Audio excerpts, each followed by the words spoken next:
Sertova Media, where the struggle is real to be awesome.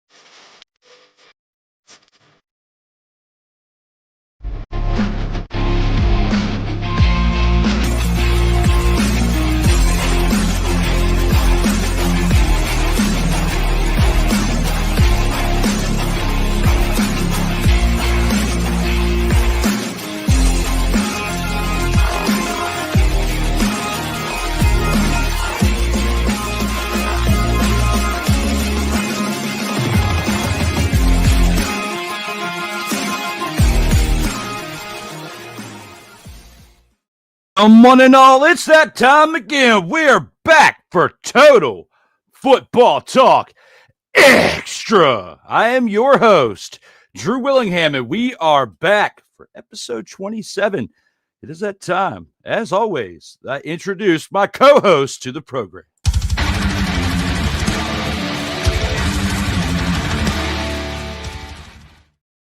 Ladies and gentlemen, please welcome Mr. Ryan McCarthy to Extra.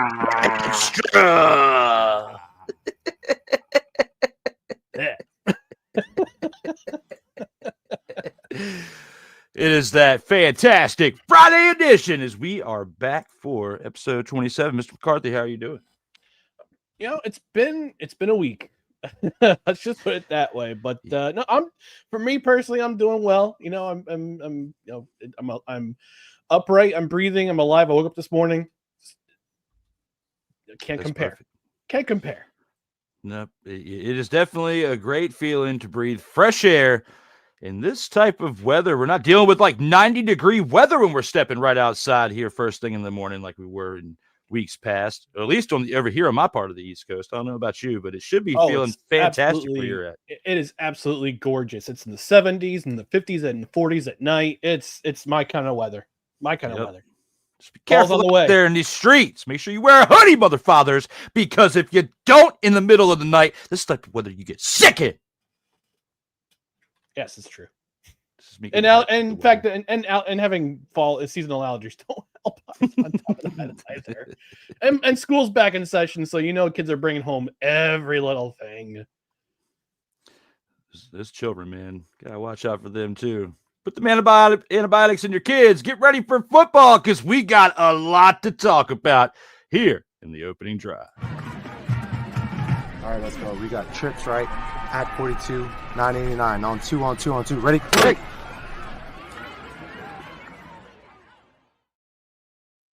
Mr. McCarthy, we have 5 games we got to look back on, and we're going to go ahead and start it on out with the Monday night football game from the NFL, Vikings versus the Bears.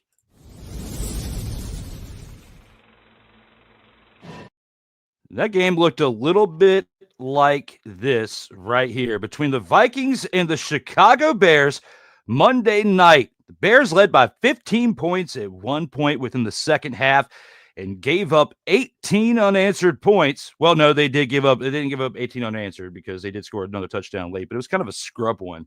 But still, gave up that many points to render the lead to this team known as the Vikings. With their, well, you could say he's a rookie, even though he's really not because he didn't really play last year, J.J. McCarthy, who's leading this team. He had a 13 of 20 for completions out of attempts for 143 passing yards, 2 touchdowns, 1 interception. And with his 2 carries and 25 yards and a rushing touchdown, he helped this become what, kind of as default as the game of the week right here. Game of the week. Game of the week. Yes. So I'd forgotten to click that transition before we got started, so I had to catch up for it. But I mean, he did contribute a lot towards it. 143 passing yards, not really a lot. He's going to have to boost that up quite a bit if he's going to be consistently good throughout this season. But Jordan Mason added 15 carries for 68 rushing yards, 1 reception for 7 yards. The leader of the receivers, Justin Jefferson, 4 receptions for 44 receiving yards and a touchdown. along with Aaron Jones, who had 3 receptions for 44 yards and 1 receiving touchdown. The Vikings defense, 2 sacks, along with 1 fumble recovery. They had total penalties number of 8 for 50 yards, which led. Ew. Yeah, I mean, it kind of led this game to be what it was throughout the first half because they just couldn't get their timing right. Now, when it comes to their special teams, Will Ricard, 2 of 2 on the day for field goals, contributed 16 points to this victory for the Vikings. The rest of the team only put up 11. He put up the majority of the team's points.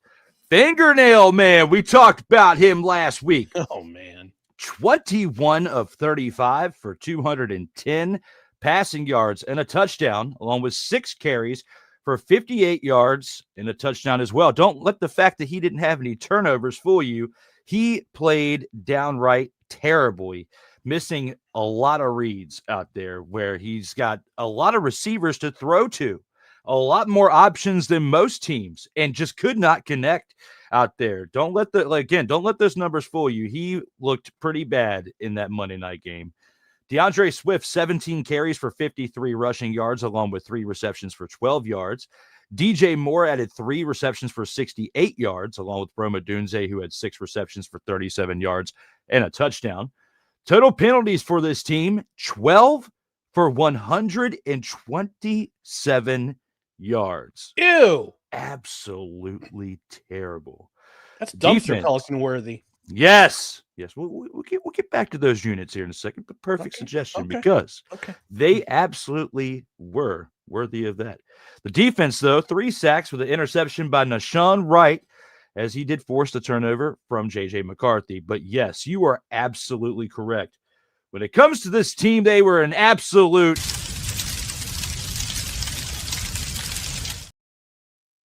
spearheaded by the ones known as the Dumpster Pelicans, which for some reason, I don't know why, they're usually here, but they have flown away. I might have to bring them back. But yes, you know exactly what we're talking about, Mr. McCarthy. With all that being said, what are your overall thoughts on this Monday Night Football contest between the Vikings and the Bears? Yeah, this was one of those games where Chicago had they had a Monday night game in week 1. They were celebrating the 40th anniversary of the 85 Bears, which was it's actually one of my favorite football teams of all time. I love that 85 Bears team, even though I'm a New York Jets fan. The personalities from that 85 team, and the fact that I won a quarter off my dad when I was 8 years old, and a bet because I bet him that they would beat the Cowboys in 1985. Not only beat them, but they beat them down 44-0. I got myself a quarter. I went immediately to the arcade and played a video game. But nice. Yeah. That being aside, but this was a game that the Bears had to show up. They needed to show the audience, the American football audience, and the worldwide audience for that matter, that this was a new Bears team. This was a new team with a newer attitude. Ben Johnson as your head coach. He came in with a no-nonsense attitude of we're going to be disciplined, we're going to get things done, we're going to be effective. They were effective to the tune of 12 penalties for 127 yards. They were also effective to the beat of 21 at one point, 21 unanswered points by your opponent in the fourth quarter with one of the better with a halfway decent defense. I mean, the Bears defense saved them from some games last year, and they crapped the bed in the fourth quarter. 21 points. Yeah, they got that touchdown in garbage time to make the score respectable, but this team is absolutely, I wouldn't say fumbled the game away, but they penalized themselves to a loss.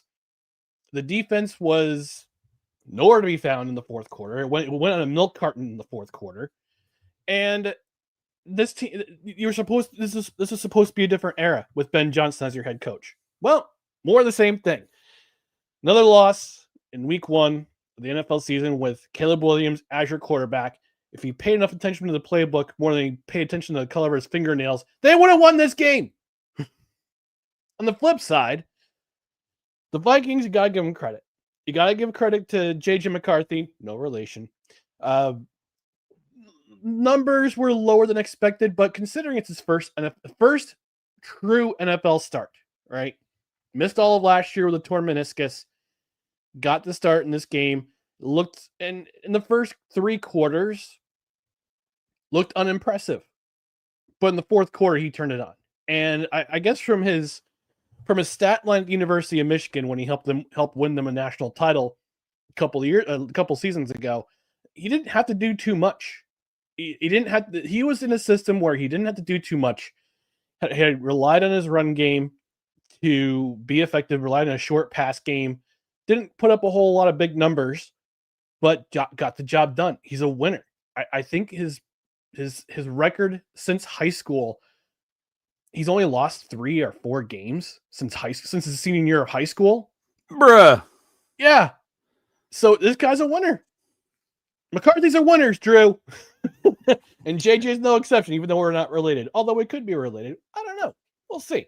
But he's from the Chicago area, and he wanted to win.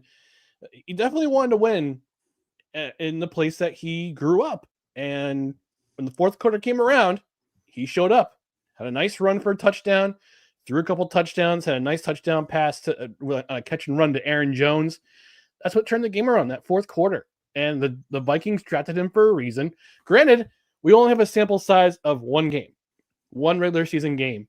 But that fourth quarter was very impressive, and that he rewarded the Vikings' faith in him and trading up to take him at number 10 in 2024. So, again, it's only 1 game, but he's rewarded their faith so far. Let's see what happens. Let's see what happens in week 2 and for the rest of the season. But for now, Minnesota's 1-0. Chicago is 0-1. And this is pretty much where I expected both teams to be after 1 week. And we might see this.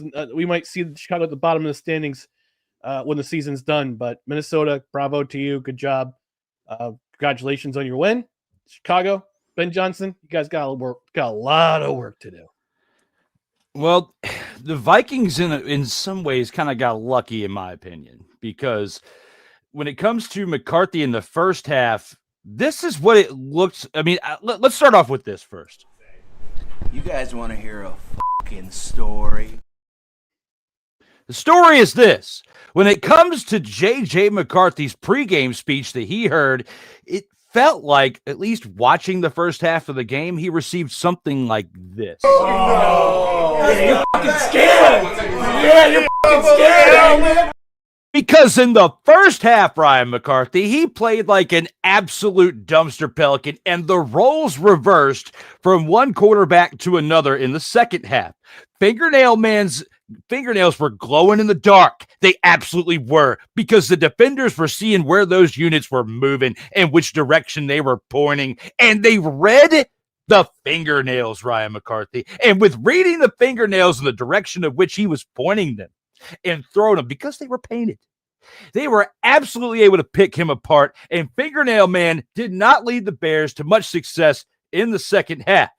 It's a lot of speculation on my end, but it may be warranted based on what we saw.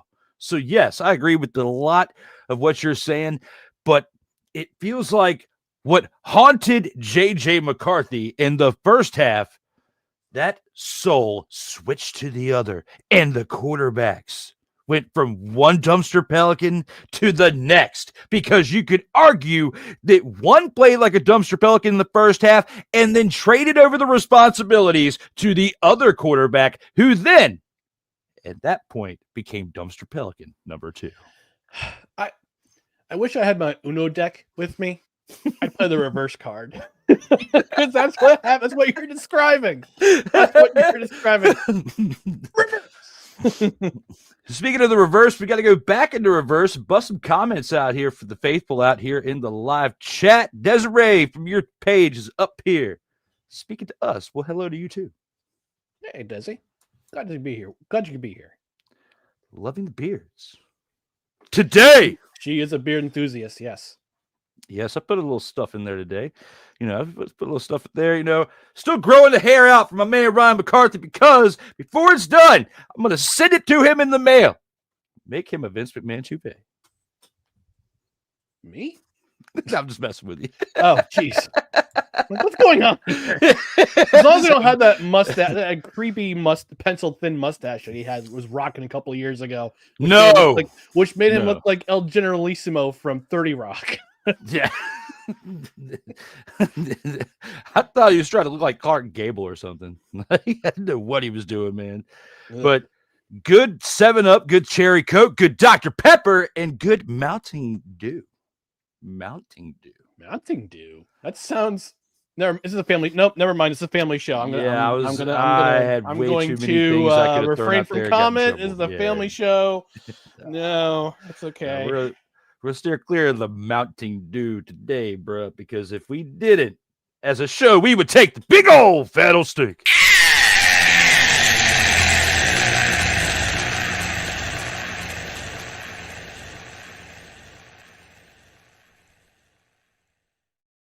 Still love the energy, though. Love it 100 times. Now, but to the fool in the back, we don't serve Pepsi Clear. Try to join across town. Ricard is a former Bama kicker. I didn't recall that. So thank you for pointing that out because I had completely forgotten. Yes, so, if a player is a Bama player, Desi will be all over it and will let you know. She loves her home state. That is awesome. What's good? Everybody says sick Diggy along with sweet tea or a mimosa. For who? Can I have both? I kind of just want to, if I had to choose, it had to be something with bourbon. And mimosas don't have bourbon. Old fashioned? I'm cool with that. Yeah, me too. I'm cool with that. I'm cool with that. I'm going to a wedding here in November, and I was just told about like what the what one of the drinks is, and something with like maple syrup and bourbon. Like I forget all the ingredients, but it's maple. It's a maple old fashioned. Yeah, I forget what exactly it is, but he was telling me about it the other day, and the fact that it has maple syrup in there, I'm excited to try that. I'll behave, but I'm excited to try it. Like hold you to it, Drew. Yes, I'll behave. I'll take some selfie videos as evidence that I behaved. I just tried one. Mr. McCarthy. Cheers to you, buddy. I'm falling down and I can't get up. As Six says, let's get extra wild, folks. Total Football Talk Extra. Gotta love having it at the click of the button. Well, you bring the Mountain Dew and we'll get wild. Yes, you bring the Mountain Dew, but steer clear of us from when you're mounting the dew. I gotta stop. All right. With that being said, family show. I'm trying. With all that being said, we're gonna take this on into the Thursday night football game. And that game was between the Washington Commanders and the Green Bay Packers, because the Washington Commanders absolutely laid a big old stinking egg in this one and completely let me down. Somebody who has grown up as a fan of this team, Ryan McCarthy, completely let me down last night. All right. The way that Jaden Daniels had his mediocre performance because the offensive line didn't do the greatest job in protecting. Granted, the Packers do have a pretty solid defense now that they added Micah Parsons. Okay. Mm-hmm. But yes, I know we got some comments, but I'm not even going to look at them. No. I'm not laughing. Well, I'm not laughing at the comments. I'm laughing at Romeo Dobbs. I'll give you my comment in just a second, but go ahead and summarize the game for me. I just saw the two comments. I was like, oh no, what was said? But anyway, when it comes nothing bad. When it comes to this, the Washington Commanders only put up 18 points against the Green Bay Packers, who put up 27 at home. Jordan Love, 19 of 31 for 292 passing yards, along with 2 passing touchdowns. He had 3 carries for 12 yards on the ground as well. Josh Jacobs, 23 carries for 84 rushing yards and a touchdown, along with Tucker Kraft, who had a career night, 6 receptions for 124 receiving yards and a receiving touchdown. Romeo Dobbs, 3 receptions for 28 yards. But he did have a touchdown, but only 28 yards. That one touchdown counts. It does. He just didn't really do much else because Tucker Kraft stole the show.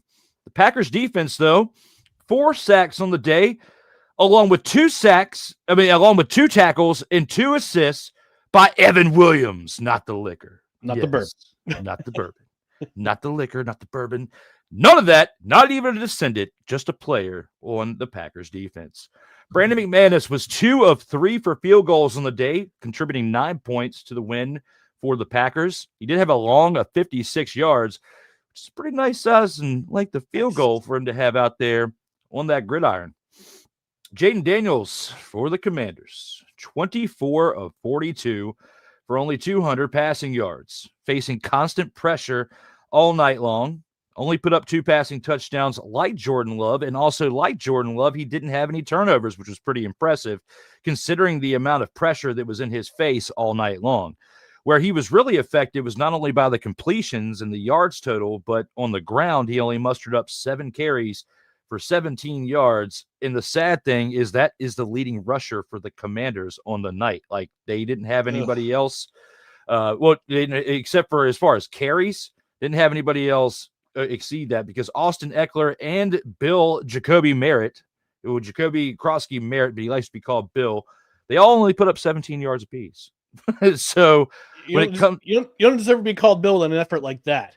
No, you do not. But the highlights of the offense that kind of make Jaden look good, besides the fact if he didn't turn the ball over, was Zach Ertz had 6 receptions for 64 yards and a receiving touchdown. And Deebo Samuel remains hot in 2 games. I mean, he has been the highlight of this offense. Even though they got the win in week 1, he has been the consistent piece, and has fit in pretty well when Terry McLaurin is still trying to find his footing within the offense after just coming back recently with the contract dispute, as Samuel put up 7 receptions for 44 yards and a touchdown.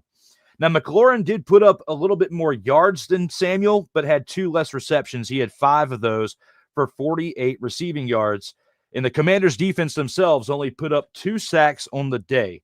Now, looking at this game from beginning to end, the Packers pretty much had a stranglehold on the offense of the Commanders with the Packers' play on defense.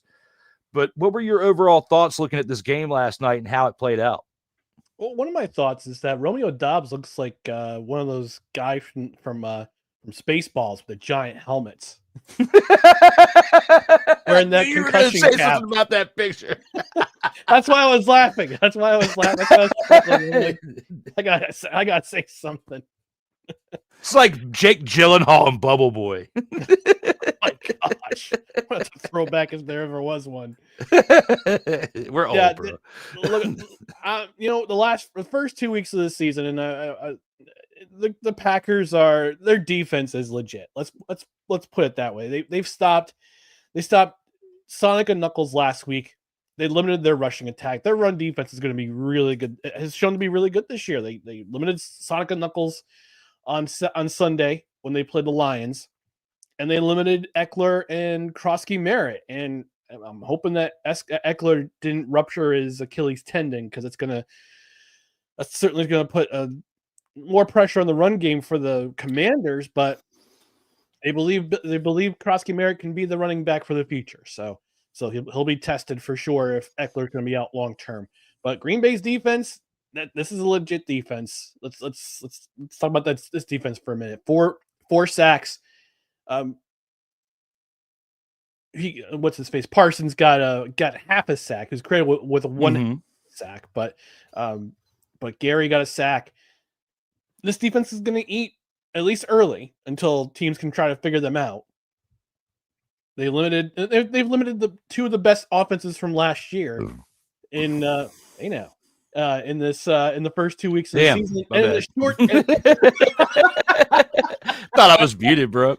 Excuse me. That's a weak one too, man. My bad. If I was gonna have one on the air, that was a weak one to have. Damn. Like, all bets are off with that for 30 seconds. All right, back on track. My bad. Back on track. We'll get this train back, Big Rig, back on track. Myself. In the short span of 5 days, we've seen this Green Bay Packers defense play 2 really solid offenses from last year, and honestly shut them down. I know the final score doesn't reflect what happened during the game, because clearly Green Bay had a really dominant performance. And yes, and I know 2 touchdowns, 15 points in the fourth quarter for Washington, but by the time they scored that the final touchdown, this game was pretty much over. Daniels was having to throw 42 times because they couldn't get their rushing attack going, and that usually complements him in getting him set and setting up the run, or setting up the pass, excuse me. Tucker Kraft, incredible performance. He's starting to turn into one of the better, I'd say probably top 5 tight ends in the NFL. With that performance, being I would say a safety valve for Jordan Love, but he's turning into a solid guy because he's turning into a solid receiver. Because was it Jaden Reed broke his collarbone in this game? He's going to be out long term. So, but Romeo Doubs with a touchdown. Josh Jacobs, solid performance, 23 carries, 84 yards. You want to see more yards per carry out of him, but he scored a touchdown. That's what you want out of your running back. You want him to score in short yardage situations, and he did that here. As for Washington, you got 10 days to figure it out before your next game. And there's plenty of time to figure out what's going on with your offense and with your defense. I know Dan Quinn is very good at scheming defenses. Green Bay's offense was better in this game than Washington's defense. And I can give credit to Jordan Love. Good game, 19 of 31, 2 touchdowns, almost 300 yards passing. A lot of that was set up by the running game by Josh Jacobs. But Washington's got to figure it out. Green Bay's got 10 days to chill, to rest, to get healthy. And congratulations to them on their 2-0 start on Thursday night. Absolutely. And, when you talk about Tucker Kraft, the best news about that for the Packers and Jordan Love is the fact that their tight end is young. He's only 24. He's in that age group with Jordan Love, who's still pretty young and still has a many years to go. You still have, at minimum, barring anything serious, you have at least a great half decade, if not, a decade with them. Because, with the advancements in technology, medicine, preparation within the game, you see Travis Kelce still playing okay at the age that he is in his mid to late 30s. So, and we've seen it before with like Antonio Gates and Shannon Sharp, players that can, withstand that impact at the tight end position. And the game is not nearly as bad as it was back when those players were playing, and how the type of hits that they were taking. So, I think that Green Bay, barring anything serious or any type of contract disputes that result in him leaving at any point in the future, the Packers are going to be a dangerous team for many years, because not only do they have weapons on offense, Micah Parsons hasn't even fully gotten his feet settled yet in Green Bay. That's the scary part for anybody else that play against him, especially anybody in their division, like the Bears and the Lions and the Vikings, who they got to face them twice a year. I don't know if you read his comments after the game. Parsons was saying Parsons is kind of on he's limited right now, but they're putting him on a kind of a snap count because of his back, his issue with his back. And he said, eventually you gotta let the big dog off his leash. He'll get there. You got to know the playbook first, bro. I was going to say, well, that's my next point, is that you have to learn this defense and what they scheme and how they scheme it. But you also got to remember, too, because he's so dangerous off the edge, I wouldn't say they're going to be focusing on him. You're going to see a lot of double teams on him, but that enables his defensive tackles, his interior linemen, to get home. So that's what you want in a defense. You go make your edges so dangerous that the interior is going to eat, and everybody's going to eat on this defense, Micah. You'll eat too. Your time will come. You got a sack last week. Got credited with a half sack this week. Your time, the big dog is going to eat eventually, but you got to learn some things first. You got to learn some tricks and all that stuff.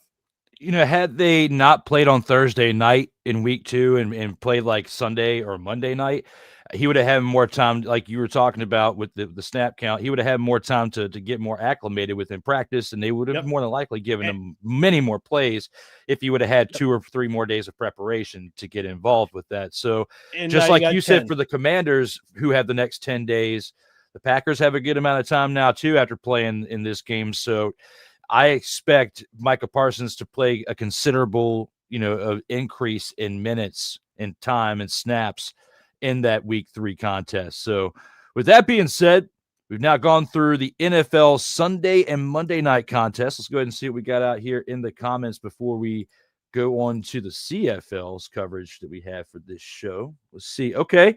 Talking about the drinks, bourbon and maple syrup. What in the Belgian waffle? Hey, Bourbon and maple you know syrup. what? I've put maple syrup in coffee. I've never done that. I've heard of people doing that, but I have not personally done so it. with the maple syrup, it's only a couple tablespoons, but it can't be like,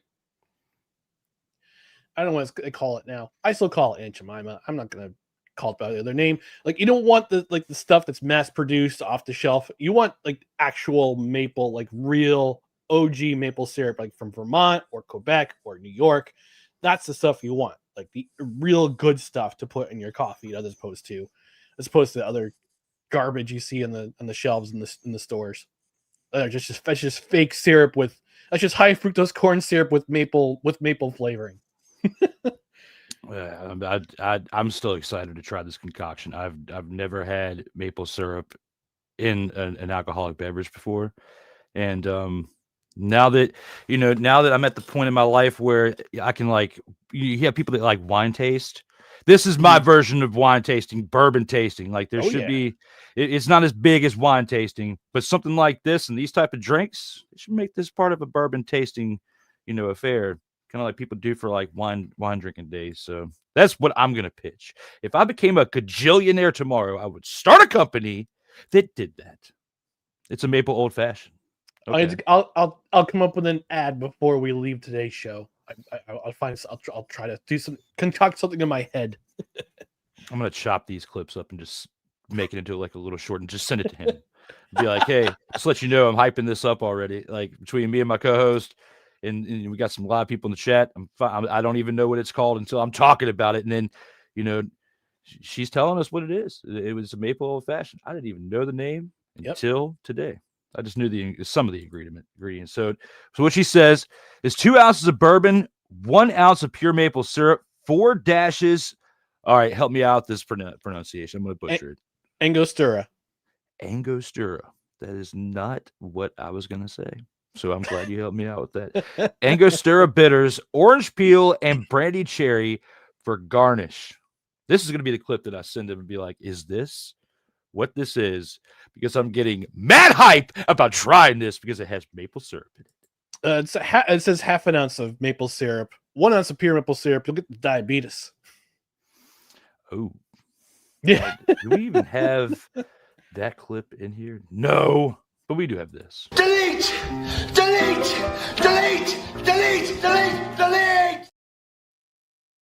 Did you expect anything else, or was it a total Surprise, motherfucker. as we are No. No.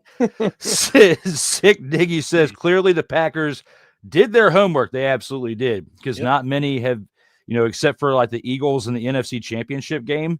That's one of few situations where Jaden Daniels has really been exposed, because they did lose a couple games last year. They lost 5 in total, but at the same time, they did not get exposed like they did against the Eagles, and then again last night when it comes to the defense's impact on their offense. So that's how I feel, just from the amount of, I've watched every single game they've had for many years. So especially I know that team more than I know any other. But when it comes to Josh Jacobs, was a great running back in college. Glad to see him doing well. Yes. Another Bama guy. And with the new team too. Yep. The first 3 or 4 weeks may give an indication, but still a long season. Yes. Because, I think having the one less preseason game, it kind of, or at least not really say the one less preseason game, but the fact that the majority of the starters aren't really taking many to any snaps at all during the preseason, it's affecting their timing. And it's in where we used to see starters play in the preseason back in the day, although they're afraid there's going to be injuries. I feel like you have a bigger chance of injury in week 1 than you do in the preseason if you don't play in the preseason, as compared to if you do take a few snaps here and there consistently and increase that load as the preseason goes on. You've seen teams historically in the past, like the 80s and the 90s, the most dominant of teams were the best because their starters actually did get some reps within the preseason. Yeah. When they don't, and then you're trying to throw it together in weeks 1, 2, and 3, that's why it takes a good 3 to 4 weeks to really understand what this team or what any of the 32 teams are going to be like, because they're not fully acclimated with the system and with the flow of the offense for that current season. And then you have injuries like with what happened with Brazil for the Eagles on that opening kickoff. That I blame on the field, because the field is set up for soccer play. Yeah. But last night, like with the way Eckler even ran when he stepped in his Achilles, you could watch, kind of like in Aaron Rodgers' case, where you can kind of see it move as he was going down. Yeah. Like, that's a result of not getting the reps, in my opinion, along with the fact that he's getting older and the body's taking a lot of beatings over the years. Yeah, absolutely. I mean, I don't know if you saw, excuse me. I don't know if you saw last Friday's game, but they said that I was watching the highlights, or during the game, they mentioned that the NFL went down to Sao Paulo in July and started the work on the field at Corinthians Arena to make it NFL football, make the field NFL football grade. So you didn't see as many injuries as you saw last year on First Friday. And good on the NFL for learning their lesson. But to add to your point, we're eventually going to see an 18-game NFL season. So you're going to have one less preseason game to get ready. So we talk about week 1 basically being not the fault, but kind of a glorified 4th preseason game for a lot of these teams. You know, and you're going to see weeks 1 and 2 being a glorified preseason games 3 and 4 when the NFL goes to 18 games. And that's, again, it's not an if, it's a when. It's going to happen eventually. We shall see. One thing's for sure is, the way that those fields take the punishment when it comes to the grass and the divots in them, the way soccer is on the field, football, and how they run around with those type of cleats and all over at different angles. That's why, like, it's a much different surface. And I've played both and have worn both different types of cleats, because there's soccer cleats and there's football cleats, there's baseball cleats. There's rugby cleats. They call them boots. Yep. Mm-hmm. Yeah. So like each are designed differently and have a different impact on the surface in which you're running on. So when I saw that injury, this was on the kickoff right before Jalen Carter had the little spit incident with Dak Prescott, which we talked about that last week, but still, like, the impact of that injury is because of the way that field is. And it's absolutely wild thinking at how the surfaces of these fields are in different countries. And then you're trying to have different sports play on them, and then you get the results like this. So it's a good thing that you mentioned what you did, as far as there already is an atmosphere, a place that's preparing for NFL football somewhere else, because this international stuff isn't going to work if we keep having players getting hurt. The players' union is not going to stand for this and for the long term. Well, that game, Philly and Dallas last week, that was in Philadelphia. That wasn't international. Chiefs Chargers was international. I thought that was in Brazil. Nope. I know. I remember Jordan Love getting hurt in Brazil last year. That I remember. Jordan Love got hurt in Brazil against Philadelphia because he sprained his knee. He was out for a couple of weeks. But yeah, I mean, coming back to our point about the preseason, with a schedule expanding, it's going to take a few weeks for some of these players, especially the older ones who don't get a lot of reps in the preseason, to get ready. And unfortunately for Austin Eckler, he's going to be lost for the season, unfortunately. It seems like. Unfortunately so. Yes, because when it comes to that, it was the Chargers and the Chiefs that played in Brazil. Yeah, that's where I got confused and misspoke. So my apologies on the misdirection with that, everybody. But yes, your concern is valid for injuries on the field, especially in a surface that's depending on what kind of surface it is. So there's someone that I'm thinking of that I can't remember the name, but someone got hurt as a result of the field conditions. But we'll bring that up at a later point. As Six says that he needs you to explain to me what a nutty Russian he thought about last weekend. oh god, do we have to? Is this short-term storytelling or one that you should tell me when we get off the air? No, it's short term. Basically, I forget if it was on your show or another show. You talked about they're talking about White Russians, and White Russians offer are vodka and milk, and vodka and milk or vodka and cream. The Nutty Russian is vodka and almond milk. Huh. So of course, Sick would want that because it has almond milk in there. How do you milk an almond, Sick? We've been through this argument before. Almond. Yes.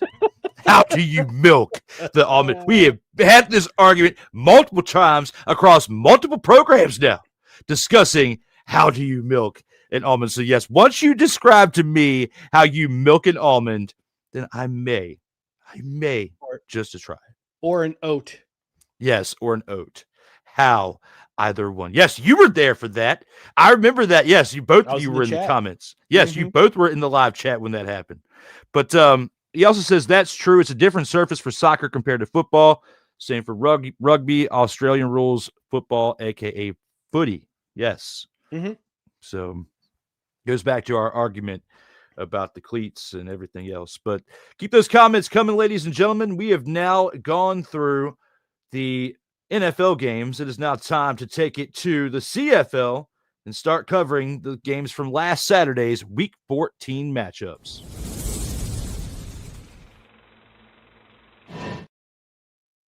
And let's start with the 1 p.m. contest. There were 3 Saturday games last week for the CFL. And with this one right here, the Hamilton Tiger Kitties take down a team that Ryan knows very well. I mean, he knows all 9 teams very well in the CFL, but he especially knows this one pretty well. And when it comes to the Alouettes, they absolutely laid an egg in this one. No pun intended. Yes, none whatsoever. But picking up what I'm throwing down is Bo Levi Mitchell, 19-28 for 191 passing yards and 1 interception, along with 1 carry for 14 yards and a touchdown, led the Tiger Cats, along with Greg Bell, rushing-wise, was a huge impact for this offense on the day. 20 carries for 156 receiving yards and a touchdown, along with he had 156 rushing yards, my bad, and a rushing touchdown. Nice. Along with 4 receptions for 29 receiving yards. Kenny.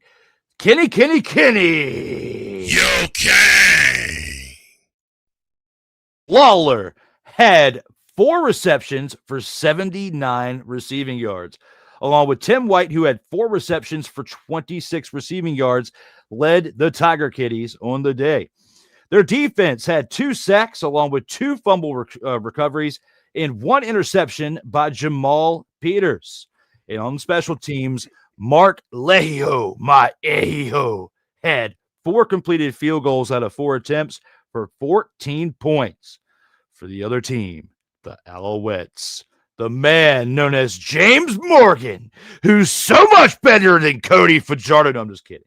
Was 17-27 for 138 passing yards and an interception, along with 2 carries for 11 yards on the ground.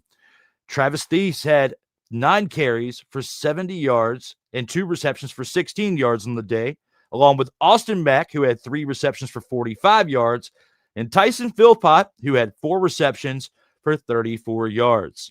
The Alouettes' total penalties on the day, 6 for 52 yards. Looking back on this contest, Ryan, what are your overall thoughts on the Alouettes and how they played against the Tiger Cats? Gross. Say, this bird.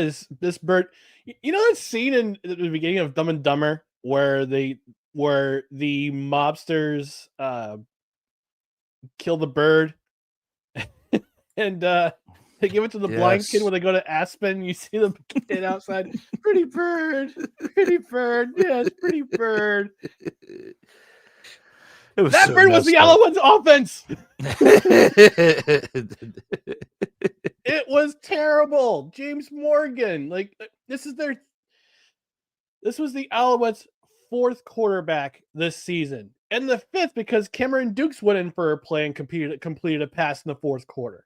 The Alouettes have gone through 5 quarterbacks this year. When you're going through 5 quarterbacks in the midst of a season, and we're just past the halfway point, this team's in trouble, and they better they better hope and pray and figure out how to get Davis Alexander back on that field, because without him on this lineup, this offense is anemic, absolutely anemic. They can't run the ball, and whoever's taking the snaps is not doing the job.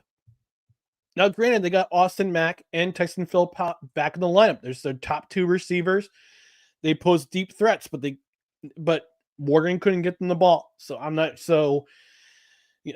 Right now, I mean, Montreal is lucky to be in second place right now. Absolutely lucky to be in second place in that East Division, because Toronto and Ottawa, they're coming right up behind them. So they're playing, and they're both playing much better these days. That nice rally last week for the Redblacks. They had a nice rally last week. Scored 21 points in the fourth quarter. They won that game against BC. And look, what can you say about Hamilton that hasn't already said this year on this program? Bo Levi Mitchell had for him a pedestrian game, but they got the run game going in this game. And I think they really needed to unlock that run game because they've had struggles with it all season. What a performance by Greg Bell.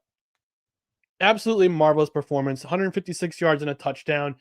The Tiger Cats had the ball for almost 35 minutes in this game. 35 minutes of possession in this game. And the defense did their job. Two sacks, 2 fumble recoveries, and an interception. And everybody's contributing. Special teams is contributing. Offense is contributing. Defense is contributing. And I learned this today that their GM, Ted Gavea, had passed away from cancer. He was diagnosed with pancreatic cancer last year, and it took him yesterday, which is very sad. And the Tiger Cats are looking. I think a lot of people are saying that the Tiger Cats are a Grey Cup contender. I would not disagree with them at all. And now with the passing of this of their GM, they're going to be even more motivated to win a cup in his honor. And it starts here.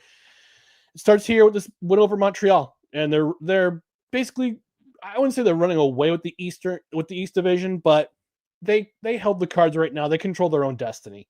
And this game, everybody, all levels of play, all 3 levels were spot on. Montreal, they got some work to do. They got to get healthy. They got to get consistent, and they got to score points very fast, because again, Ottawa and Toronto are right behind them in the standings, looking to take them out. Especially with the amount of points that Toronto has put up, it's because they're right there with the Tiger Cats right now. Of course, their record is a little bit worse than the Alouettes, but like you have educated me over the past couple of years with discussing CFL, the record doesn't necessarily mean much when it comes to fighting for that second spot, because the Tiger Cats have a stranglehold right now at the top of that East Division, with the way they've played, and they deserve it. And regardless, it's a great story and a heartfelt story with their GM and with wanting to, push through and honor him, because, without the GM, this team wouldn't be together, of course, with the deals that he made in order to put this team together. So the best way you can honor someone in that position who made that kind of impact to the team is to, honor him with the championship. And who better to lead a team like this than Bo Levi Mitchell? He's had his struggle this year at times, like any other quarterback. They've lost 5 games. They are 7-5, but throughout these losses, it seems like the next game they're a little bit better than they were in that loss that they had in the previous one, because they're learning from it. And yeah, of course, each team makes mistakes throughout each game, because you'd have to be perfect to not, right? But for Bo Levi Mitchell to be a 2-time Grey Cup champion, to be at the helm of this team and lead them right now, There's nobody else in the CFL for this type of team, and what you just said to honor this because they are a championship worthy team. Nobody better, in my opinion, to lead that charge than Bo Levi Mitchell. No, absolutely not. Now, with the comments that we have here, yes, we're almost there. We're almost there, and I'm going to pull this back up when I say it. I'm saving the energy for it. You know it, and I know it. I'm ready to say it, regardless of how things may or may not play out in certain, because I do have some concerns still, but I'll talk about them here shortly. But yes, I will definitely click on that again here in a moment. But the Tiger Cats really knocked the feathers out of the Alouettes. Pretty bird. Pretty bird. Yes, pretty bird. And then they brought the kid back as an adult in Dumb and Dumber 2. That movie I didn't see that. I didn't see that part. They brought him back. Same exact kid. Like it's I won't tell you much more because one, I'm gonna be honest, I didn't watch the whole movie. It was that bad. But within the first like 30 minutes, because that's all I caught, they do reintroduce the kid, and I'm not going to say, but you can just only imagine. Use your imagination from what you saw in the first film. As an adult, yes, there's bitterness. But other than that, when it comes to this right here, that's your result of the first game from Saturday. We still have 2 more Saturday games from the CFL in Week 14 to recap. Let's go ahead and take it into our next one that we have here on the slate. And yes, as anticipated, it's time to talk about the team known as the Saskatchewan Roughriders. And yes, I'm on camera saying it. Hype, and I'll say it again. The Saskatchewan Roughriders win this game 21-13, Ryan McCarthy. My team, they showed up again. They now have double-digit victories on the season. Why? Because their name is pronounced Saskatchewan Roughriders, and they show up, and they don't mess around, at least not through 10 games of this year. They do have a kryptonite in another team, but we're not going to talk about them right now. This is their time to shine and celebrate, not look back on those 2 losses and wonder, why don't we keep listening to the same team? Now, Trevor Harris, 18-31, 239 passing yards and an interception, along with 2 carries for 10 yards on the day. AJ Ouellette had 11 carries for 50 yards on the ground, along with 1 rushing touchdown and 1 reception for 9 yards on the day. Joe Robustelli had 3 receptions for 72 yards, along with Keyshawn Johnson, who had 6 receptions for 69 yards. Give him the damn ball. Yes, give him the damn ball. Give him the ball. Indeed, they did. But the most dominant factor of the Roughriders was their defense.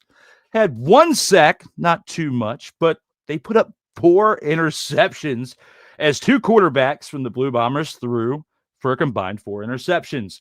Tavon Campbell hauled in 2 of those, along with Marcus Sales and DeMarcus Fields, who each had 1 apiece. For special teams in the Roughriders, Brett Lowther had 5 completed field goals out of 5 attempts for 15 total points, putting up the majority of this team's points on the day, but it made a huge impact and got them to their 10th victory and still at the top of their division known as the West. When it comes to the Winnipeg Blue Bombers, 2 quarterbacks got action in this game. One being the main starter, Zach Collaros only put up 9 completions out of 15 attempts for 165 passing yards, 1 touchdown, and 2 interceptions. Chris Strevler had 5 completions for 9 yards for only 5 completions out of 9 attempts for 39 yards. And guess what? He also threw for 2 interceptions. Brady Oliveira, their main starting running back, had 20 carries for 83 yards on the day, and 2 receptions for 19 receiving yards. Ontario Wilson had 5 receptions for 89 receiving yards and a touchdown, along with Nick Dembski, who had 4 receptions for 80 receiving yards. Blue Bombers total penalties, 5 for 66 yards on the day. Looking back at this, Was this just a major letdown by the Blue Bombers and their inability to be consistent at the quarterback position? Or were they just over-dominated by the defense ran by the Roughriders? A little bit of both. And I'll tell Okay. you why.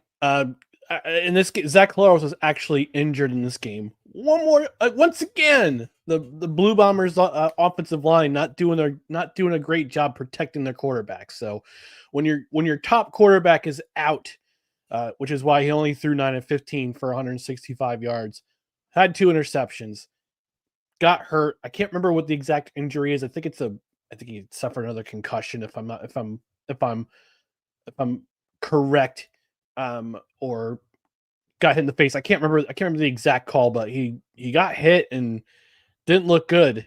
And Strebler had to go into the game, and game plan changed from that point on. Strebler threw 2 interceptions. Like I said, he doesn't have the same arm strength that Zach Collaros does. Chris Strebler brings in something different. Like, he'll use his legs to create plays, but man, if you having an arm like Zach Collaros, it's going to make a big difference in your offense. So having that injury and having to change your game plan, it really didn't matter for the Roughriders because that defense was dialed in. The defense was dialed in all day. Had a tackle for loss, had a sack. You forced 4 interceptions from both 2 from each quarterback, and that's going to be your game. We talked about Trevor Harris again. Another elite quarterback in this league having kind of a pedestrian performance, 239 yards and interception, but their run game got it going. It will let 50 yards. Let's see here in the stats here. Tommy Stevens coming in short yardage situations to run had 31 yards. Trevor Harris even contributed with 10 yards rushing. So the run game got it done. I mean, you don't have to play pretty football all the time. This is an ugly game by both sides of the ball, but the defense in the Banjo Bowl, the defenses showed out for the most part, but the Roughriders made more plays, and they made Winnipeg pay. And I also got to say, good on Brett Lawther, 5 for 5 on field goals. He's been struggling for a good part of the season. Trying to meet with consistency. Hit five field goals, 5 of 5, and contributed to most of the points of the team. So Roughriders, barring anything catastrophic, I think they're on their way to winning the West Division, at least in the regular season. They're looking good. And I don't think they play that other team, the Calgary, the Kryptonite, the rest of the season. So you might see them in the West Final. We really don't know. The playoffs. The playoffs are unpredictable. So congratulations to Saskatchewan, Winnipeg. You know, I hate to say the dynasty or the run that they've had for so long is coming to an end, but if your veterans can't stay healthy to contribute, then I mean they're going to make the playoffs. I mean, right now they're in 3rd place in the West, but they got to figure out their protection schemes real quick, because if your starting quarterback's getting knocked out of the game, and you get to have your backup in, who is good but not great, not as great as your starter, it's going to be a bumpy road for the rest of the season into the playoffs. Would you say that this is the fall of one dynasty and the birth of potentially another one, known as the Saskatchewan Roughriders? Look, the Chicago Bulls had to have 3 playoff losses to the Detroit Pistons before they grew up and finally took the title. The Winnipeg Blue Bombers have been the proverbial wall that Saskatchewan has run into for the last 5 seasons to prevent them from getting the Grey Cup, and that was last year to prevent them to getting to the Grey Cup, and it happened last year too in a very close contest. So maybe it's possible. It's possible we could see a rising. The rise of the Roughriders as the next as a new dynasty in the CFL. I like it. We'll have to see. Only time will tell if it's the time for the Roughriders, or will it be the Hamilton Tiger Kitties? Still have plenty of time left in the CFL season to determine that, but it'll start to shape up over the upcoming weeks. The Tiger Cats really knocked the feathers off of the Alouettes, he said. Oh, yeah, we already talked about that. I was just too hyped about the Roughriders comment. Had to get back to that one. But A.J. Ouellette was the real workhorse in that offense. Yeah, I mean, he and throughout the majority of the season, he has been, just like in years past, I mean, he has been a huge impact. And when they can establish the flow of the offense through the running game and him, that's where a lot of these 10 wins come from, along with consistency on their defense. And of course, having someone who's almost, automatic when it comes to kicking with Brett Lowther. So overall, this team is just very well-rounded. As long as Trevor Harris doesn't really make any mistakes and they can get the ground running with the running game, then they're all good to go for the most part. It's just that one team that I wasn't even going to say the name of, but Ryan reminded us who they were. I wasn't going to talk about them and spoil the victory celebration for the Saskatchewan Roughriders. And as she says, an ugly win is still a win. So at the end of the day, scoreboard is what it's all about. They don't have to win pretty, but true, but how many teams can make winning look good while the game was bowling shoe ugly? Very, very valid point, Sick Diggy. Very, very, very, very valid point.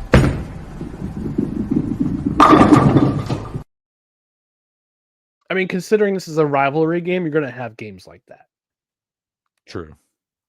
Very true. Yeah. And he also says, but can they make it look good in doing so? Good question. We'll have to see as time goes on because we still have plenty of CFL football left. Keep those comments coming. We have one more game that we have to recap. Let's go ahead and take it into our final Week 14 contest to recap. And that game is between the Calgary Stampeders and the Edmonton Elks. A question that Ryan McCarthy has asked all season long, and many of you have also asked, why did the Alouettes trade Cody Fajardo? Because the Edmonton Elks have been reaping the benefits all season long from this, Ryan. You and I both know it from watching these games.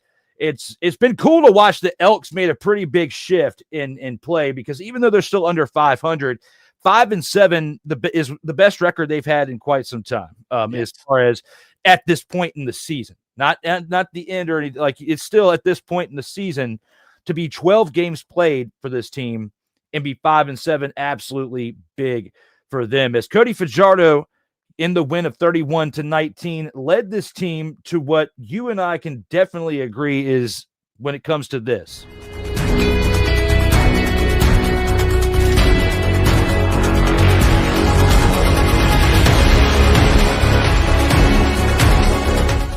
Upset of the week. Because Cody Fajardo led this team to victory with 16 completions out of 21 passing attempts, 153 passing yards, 1 touchdown, along with 3 carries for 25 yards on the ground. The MVP, though, the guy in this picture, Justin Rankin, 16 carries for 204 rushing yards and 2 rushing touchdowns, didn't even need to haul in any receptions, was enough of an impact running the ball that they gave him a break when it came to pass attempts. Now, to save myself from butchering a name, Mr. McCarthy, help me out. This receiver, how do you say his name? I believe it's pronounced Odiu Hilaire. Odiu Hilaire. I support it. That's how we're going to say it on Extra. Because he had 4 receptions for 51 receiving yards, along with Keon Julian Grant's 5 receptions for 48 receiving yards and a touchdown. Help this Elks offense get over the hump and win this game to get their 5th victory on the season. However, they did lead the game for total penalties as a whole with 8 for 76 yards. They're going to have to clean that up if they do happen to continue this run and end with a pretty decent record and sneak into the playoffs. I mean, it's still possible. There's still enough time. They'd have to go on a pretty super run between now and the end of the season, but it's possible. It's the chances are pretty slim in comparison to teams like the Tiger Cats making the playoffs and making a big impact towards a Grey Cup. But I mean, you can never say never, especially when the Elks have been as hot as they have been. Their defense put up a good fight on the day. 4 sacks with an interception by Chelin Garnes. Hopefully I didn't butcher his name, but I'm just saying that's how it looks to me through my 4 eyes. Now, the man who leads the charge as the team that is the kryptonite to the Roughriders. Yeah, I found a way to say the name here. The Stampeders and Vernon Adams Jr. He had 15 completions for 29 passing attempts for 229 passing yards and 1 touchdown, along with 4 carries for 27 yards on the ground. Dedrick Mills had 8 carries for 38 yards, and Quincy Vaughn, 4 carries for 9 yards, absolute dumpster pelican worthy, but he did have 2 rushing touchdowns. Combined, those 2 running backs had 47 yards on 12 attempts and 2 touchdowns. Still pretty bad numbers, but hey, it helped them get into the end zone. Eric Brooks, the receiver for the Stampeders, 6 receptions for 115 yards. And Clark Barnes had 5 receptions for 58 yards. Stampeders total penalties on the day, 4 for 36 yards. Ryan, looking back at this game, was it just absolute total dumpster pelican play by the Stampeders, and that's why they got this? Or was it the leadership of Cody Fajardo and that offensive unit and their running back, Justin Rankin, that led them to this victory? I'm going to go with the latter here. It's since Cody Fajardo has been in the lineup, the Elks have been winning, and it's no shocker. Fajardo's a winner. Fajardo's been a winner in this league. He won a Grey Cup a couple of years ago with the Montreal Alouettes, and the fact that Justin Rankin had the day that he had was a monster game. You could say that Justin Rankin could have an outside shot of winning most outstanding player in the league this year. I mean, 204 yards rushing in a game, 16 carries. It's over 10 yards a carry. That's almost. Let's see. Let's do the math here, Drew. Let's do 204 yards divided by 16 carries. That's 12.7. That's almost 13 yards a carry. 12.75 yards per carry. And this was actually the second time this season that the Calgary Stampeders have allowed over 200 yards rushing on offense to their opponent. This was a team that was pretty stout against the run for probably the past month or so, the past couple months. And the fact that the Elks gained 245 yards on this defense, who has been playing solidly and actually played really solid against the run the following week, the previous week on Saturday or on Monday, in the Labor Day Classic. This was just an absolute butt kicking. And you could say, no pun intended, but you could say the Elks ran all over those horsies, the Stampeders. On the flip side of the ball, the defense, Chelin Garnes. I think it's pronounced Chelin, or you said Chelin, but it could be pronounced Chelin. I don't know. I have to watch the Chelin Garnes. That'd be a great name for like a jazz guitarist. Chelin Barnes. Be a lot better than Bleeding Gums. It's true. Bleeding Gums Murphy. Rest in peace. Yeah. Defense did their job. 4 sacks. They got 4 sacks on Vernon Adams Jr. They made him. They made him. Make a lot of bad decisions, and the fact that he had 14 incompletions in this game. They also held the running attack of Dedrick Mills to only 38 yards. You don't see that a whole lot. When you stop the run game, you're going to make the pass. You're going to make the other team pass a lot more, which I wouldn't say it's evident in 29 attempts by Vernon Adams. I mean, in one of the previous games, in the Thursday night game, Jalen Daniels had 42 passing attempts. but it was a possession, and actually it was pretty even in time of possession. Like they were pretty much even. They had the ball. Both of them had the ball for just about over the. I mean, Edmonton had it for just a skosh over 30 minutes, and Calgary had it for 29. But the Elks did more with what they had with the time of possession they had. And Justin Rankin absolutely did a lot more. 204 yards with 2 touchdowns. And his longest run of the day was a 90-yard run. He had a 90-yarder, which contributed to his 204 yards. So video game status. Video game status for sure. Now, can Edmonton go on a miracle run from here and make the playoffs? I don't know. That remains to be seen. They're playing Toronto tomorrow in the early game. But looking at the schedule throughout, they got Toronto this week. They got Hamilton next week. That's going to be a tougher game. And then they're playing Saskatchewan, which is a tough team to run against. So, I mean, Edmonton could possibly go on a run towards a playoff spot. And they haven't been in the playoffs in a very, very long time. I think it's been 7 years since they went to the playoffs. So for a team trying to win back their fans, trying to win back their fan base, trying to get positive momentum for the future, this was one of those games where they said, okay, now I think we now have the players that we need. We now are establishing our identity with a veteran quarterback and a running back who is absolutely tearing it up. We're gonna see a different team from what we saw earlier in the season throughout. I think the next 6 weeks or so in Edmonton.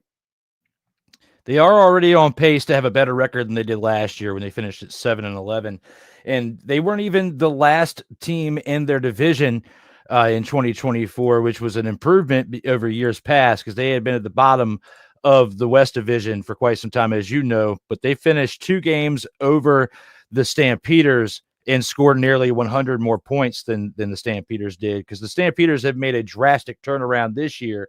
But Edmonton got the last laugh here with this division win in this game, winning by 12 points, and also, showing that they don't deserve to be at the bottom of the West Division like they did last year and prove that point. So, if they keep it going, like you said, they still have some tough matchups over the next few weeks. I like their chances potentially against the Lions. You mentioned they were upcoming, but you got the Tiger Cats and the Roughriders, who have been strong forces in this season and have building towards this over the last couple seasons and what they've added throughout these off seasons to get to 2025. Like these are the 2 teams that I feel like between the Roughriders and the Tiger Cats, we could potentially see in the Grey Cup. Like that could be a matchup that we would enjoy watching as well. So between that, we'll see how it comes. But right now, I like what the Elks are doing at this point in the year. They're only 2 wins away from matching the total that they had last year. And last year they had the most amount of wins they'd had in several years. So looking at that for what it is, it's nice to see a team that has been struggling, that I may have thrown a little bit of shade at last year at one point at the beginning of the first half of the season, turn things around, because we do it to poke fun and have a good time. But all in all, we like to see the successful turnarounds from teams that had struggled in years past. And with that being said, it looks like we got a new comment where she says, nearly every championship team has a moment in their season where it could have went either way, and they had to create their own luck. Yeah. I mean, I don't think Edmonton's a championship team this season. So they have the potential to be in the future. If they keep this core together, they keep Rankin in there, and Cody Fajardo is the starter going forward. Yeah, I mean, in the future, absolutely. But right now, I think they got too far behind the 8 ball earlier in the season, and they had to switch tactics and get the right quarterback in there, and it's worked. I think they ripped off 4 of the last 5 games. They've ripped off wins. Mm-hmm. So it'll be interesting to see how things pan out for the next couple seasons. But I think it would just be a major success story. Not only one that they finish above 500, which it looks like they have a really good chance to do. 2, especially a better record than what they had last year, because over the last few seasons they've improved. At the yearly end totals. But right now, still a huge success story in comparison to those years with what we've seen throughout. And, there's been multiple times where we've seen consecutive weeks of victories for them. So like you've said, during the offseason and even during this season, the Montreal Alouettes letting go of Fajardo and the Elks picking him up, and what he's meant as a huge turnaround. This Elks team was already on the rise last year from where they were, and just having him makes them so much better. So we'll see. Yeah. More than likely, we'll be covering a lot more success from them in the time that comes ahead. But with that being said, we've now gone through the opening drive, Mr. McCarthy. We've only got a couple things left, but before we get to that, we're going to take our one and only commercial break. When we get back, we have the grand champ of the week, the snowflake of the week, and the 2-minute drill before rounding it out with the post game. We'll see you all here in just a couple minutes.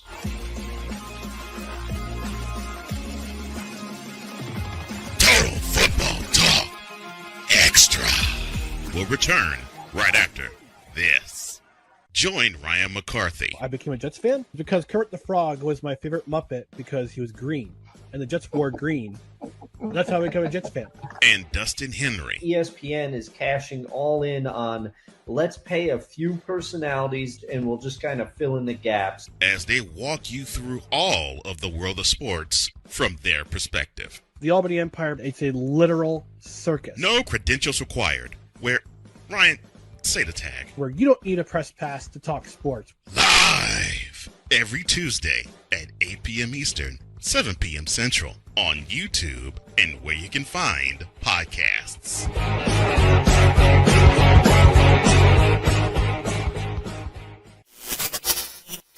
Hey, what's good, everybody? This is your boy Corey, host of The Grind, where we talk about all things WWE. You can catch The Grind every single Saturday, 4 p.m. Eastern. 4 p.m. Eastern, right here on Sertoba Media. And if you're not following Sertoba Media, then what are you doing? Like, share, subscribe. There are many different things that we have available on Sertoba Media for your viewing pleasure. And I mean, what else you got to do on a Saturday afternoon? Come spend some time with me. Come spend some time with my colleagues on this platform. Help us be able to bring everything that you all want to see. Matter of fact, you know what? If you ain't did it yet, I got something for you. Stay true to what you do. Stay true to why you do. And always stay true to you. Sertoba Media, where the struggle is real to be awesome. Do you like talking sports? Do you like entertainment? Do you like the occasional series of heated discussions? Are you in and out, Drew? With that said, Drew, I'm hearing a bunch of stuff in your mind. I know you know this team very well. Are you in and out, my friend? Then you must see this. Drew Willingham versus random panelists. Who wins? You decide on the In or Out Sports Debate. Live. Whenever the we feel like it. Eastern Standard Time. Exclusively on Sertoba Media, where the struggle is real to be awesome.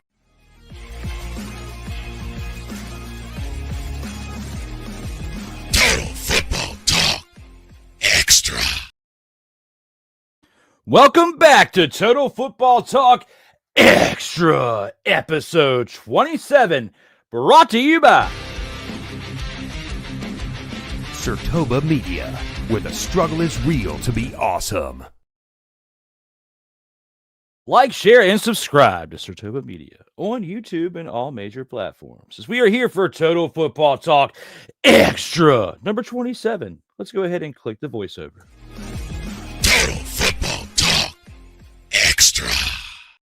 With that being said, it is time to take it on into one of my favorite times of our content creating week, and that is to the Grand Champ of the Week.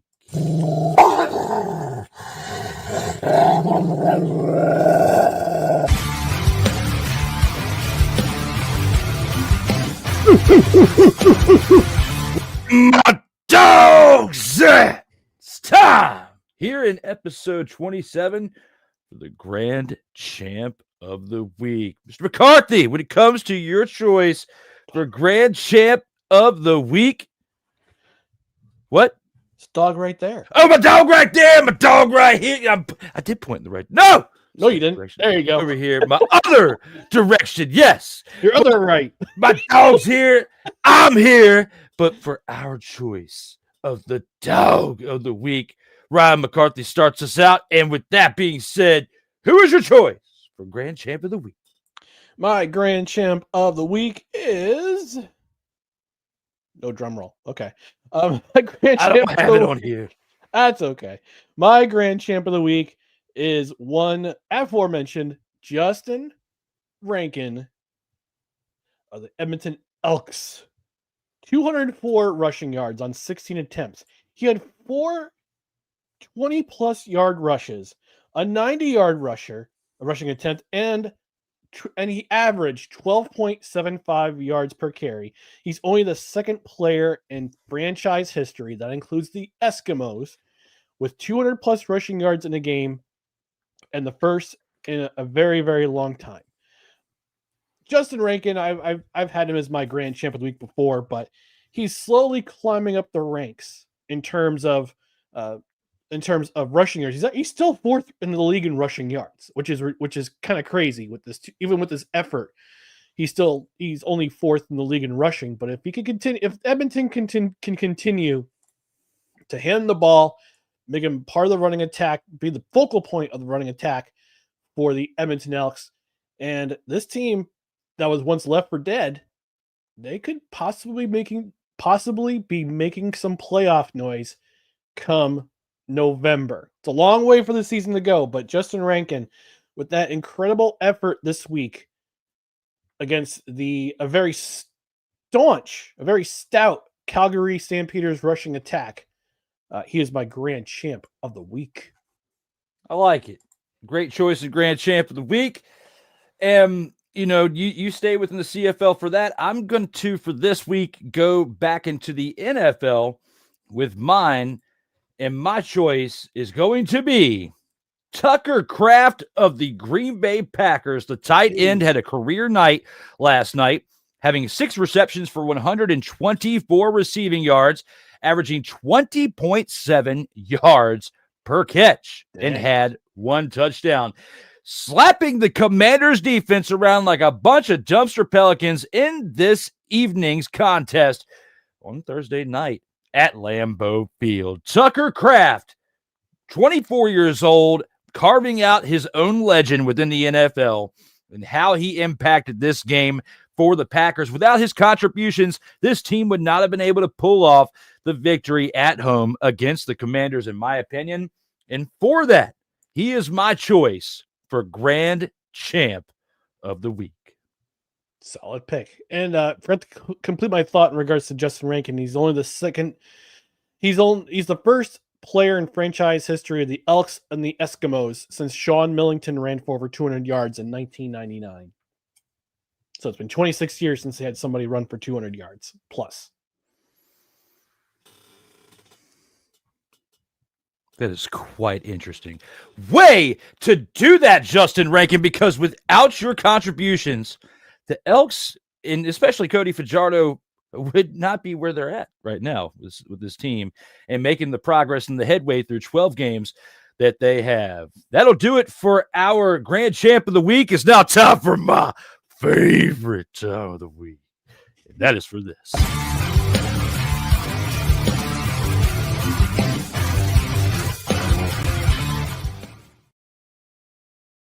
Total Football Talk Extra.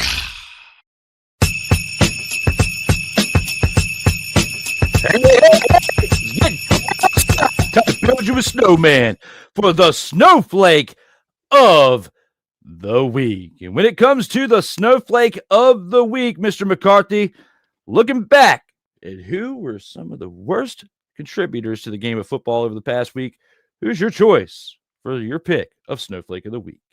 My pick for snowflake of the week is from the Montreal Alouettes. James Morgan, their quarterback. 17-27, 138 yards, no touchdowns, 1 interception, 2 fumbles, even with the return of their two primary receivers, wide receivers, Austin Mack and Tyson Philpott, still managed to only put up those numbers. Hey, Montreal, the Alouettes, you should have never traded Cody Fajardo because you get stats like that from your backup quarterbacks. I understand you're trying to build for the future with Davis Alexander, but you can't do it when he's hurt, when he's not on the field. And you put in a bunch of guys like this. He's their fourth quarterback. It was one of five quarterbacks, to see action for the Alouettes this season. But not second start of this in the CFL was not great. And that's the reason why James Morgan gets my snowflake of the week. Very solid pick, especially with your main argument. And you've been saying it for quite some time now. Why did they let go of Cody Fajardo? Absolutely makes no sense whatsoever why they did. And the contributions he's made to the Elks as a result prove your point to be very, very valid, sir. And my choice happens to be following this. Who's giving them the business? When it comes to my pick for Snowflake of the Week, I don't think it's any surprise, as I did stay within the NFL again for this choice, but I'm going with the Chicago Bears for Monday night. Total penalties on the night, 12 for 127 yards. Led the game by 11 points prior to the meltdown in the second half. How many fingernails must you paint to win a game is the question that I must ask here for the Snowflake of the Week, because you were up by many, many points, okay? Up by 11. And you just let it slip through your finger-painted nails, okay? Now, again, you look at this for what it is. They got a lot to clean up. It is only their first game of the year. Yes, there's still a whole lot left. But when you've invested as much as you have into Caleb Williams, and he can't even find a single receiver, he can't process the reads fast enough, and you have several different options of receivers that you can throw to, the offense was a major letdown in this game because it set up terrible positioning for their defense to defend, and which put the Vikings in good positions in the second half to put up points and make J.J. McCarthy look like today's version of Tim Tebow out there with the fourth quarter comeback. So, with that being said, my pick of the week, Snowflake of the Week, goes to the Chicago Bears as a whole for the penalties that they had, the amount of points that they gave up, and the fact that maybe we have more than just one person on the team now painting the fingernails as a trend. That is my take. That is my feel for the Snowflake of the Week. If you get upset or if you support it, let me know out here in the comments. How many fingernails is too many fingernails? You have six fingers on your left hand. Holy crap. You're an alien. You got a six finger. Holy shnikes. We still have plenty left here on Total Football Talk. Who's giving them the business? As we take it from this to a comment, as Six says, and how many trashy colors would the nail polish be for that color, for that matter? Too many to count. Yeah, I can't even name you every single color there is. I can name you the basics, but once you start getting into Fakwa or whatever it's called, and like or whatever, like I can't, bro. You mean you give me red, white, yellow, blue? I'm good. You mean fuchsia? There it is, fuchsia. Yes, that's exactly what it was. I said Fakwa. Nice. I should have been better off saying Farva, but yes, yeah, you have Fakwa, Farva, and I want fuchsia. A liter of cola. What? It's Give me a liter of cola. Ladies and gentlemen, stick around with us. We still have the 2-minute drill of the post game. We'll see you on the other side of this transition.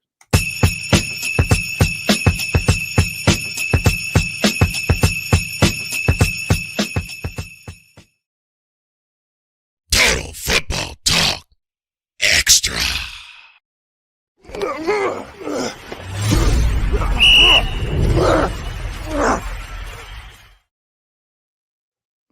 now it's time to review the upcoming week in CFL, the week 15 in this Canadian Football League. Mr. McCarthy, we got 4 games that are going on, 8 teams that are playing, and 1 on bye as we're back to our regular 4-game week. And it starts tonight here in just a few minutes, actually. Here in about 10 to 15 minutes, we'll have Canadian football action between the Winnipeg Blue Bombers and the Hamilton Tiger Cats. In this game, between these two teams, who do you anticipate to win this one in this Friday matchup? This is a special game. I mentioned at the in the first part, or the first game we reviewed for Saturday, that the Hamilton Tiger Cats GM Ted Gavea had passed away. I think it was either this morning or yesterday after a very brief battle with pancreatic cancer. He's GM of the Hamilton Tiger Cats, and he was actually assistant GM for the Winnipeg Blue Bombers. So doesn't just hit Hamilton, it also hits Winnipeg as well. And the fact that his death falls on the day that they play each other, it's a god shot. It was a total god shot.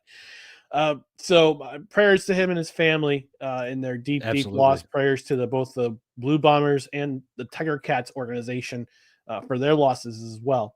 But getting to the game, Hamilton, I mentioned during my review of that game between them and the Alouettes, they're starting to put it together on all 3 levels: offense, defense, and special teams. They're finding a special balance on offense.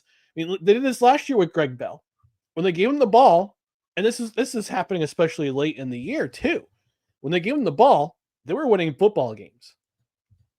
And that's the reason why you're seeing James Butler in BC currently leading the league in rushing, but he was the better guy that last season, and this is kind of Butler's revenge season. But getting back to the game, but if they can get the run game going against Winnipeg, who is a very stout run defense, if they can get that run game going and take the pressure off of Bo Levi Mitchell. We know Bo Levi Mitchell can do special things. It's going to be tough against this Winnipeg defense. Now, on the flip side, Chris Streveler is going to be on the field for the Winnipeg Blue Bombers.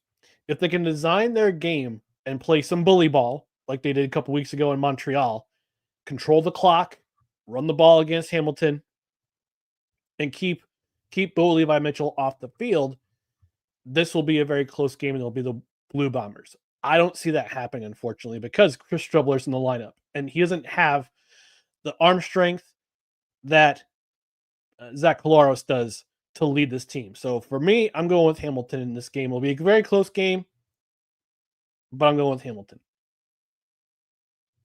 And I like where you're coming from here.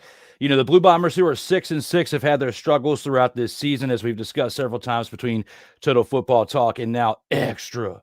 And the Hamilton Tiger Cats, 7-5, they've had their struggles throughout too, but they have proven to us at multiple avenues of this season that they are, between these two teams, the far superior team.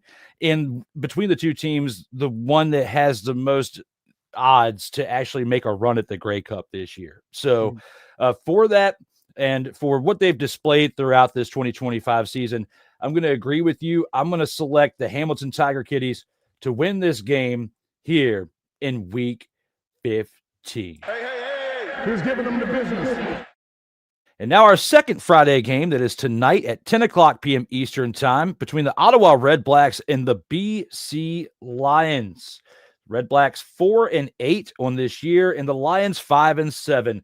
What could most likely, or at least for the day, we can say for the Friday, the Dumpster Pelican Bowl of the day for the CFL. Between these two teams, who do you think is going to win this 10 o'clock matchup? Boy, this is a game to watch right here. If he can stay up late on the East Coast, I'd probably be in bed by the time this game gets going. But I'll try to listen in when I can on my TuneIn radio app. This is a tough game because both teams right now, Ottawa's coming off the momentum that they built upon when they scored 31 points in the second half against BC last week. I mean, this was a game that was controlled by BC. They had the momentum. They had control of this game, and unfortunately for BC, they let it slip out of their hands in the remaining minutes.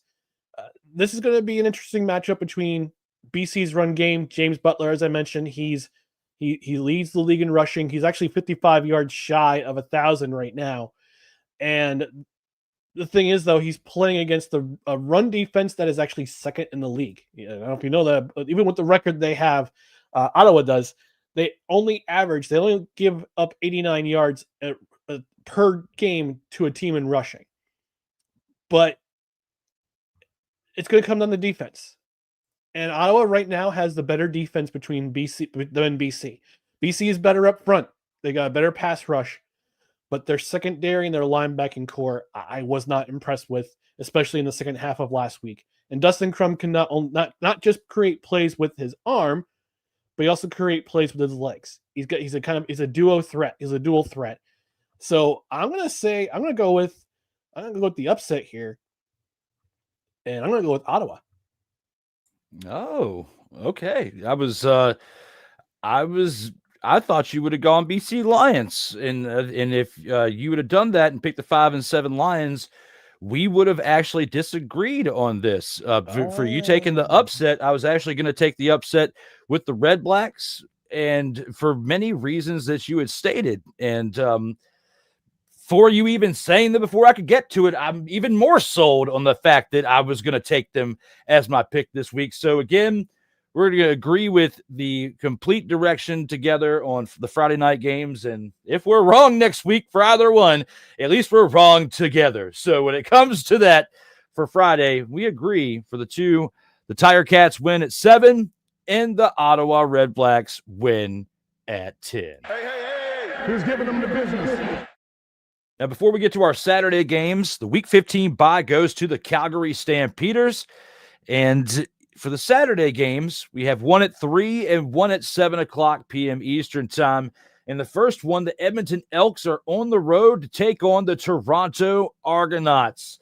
The Elks, who are 5-7, as we've talked about their rise within the CFL over the past couple years now, to the point to where they're almost at 500 at this point in the year, take on the 4-8 Toronto Argonauts. With that being said, Brian, the Elks continue their progress and get to win number 6 of the year? I want to say yes, but I'm going to have to go with no. And I'll tell you why. Nick Arbuckle. That guy has been lighting up the stat sheet for the last 6 weeks. I think in the last 6 games, he's had over 2,100 yards.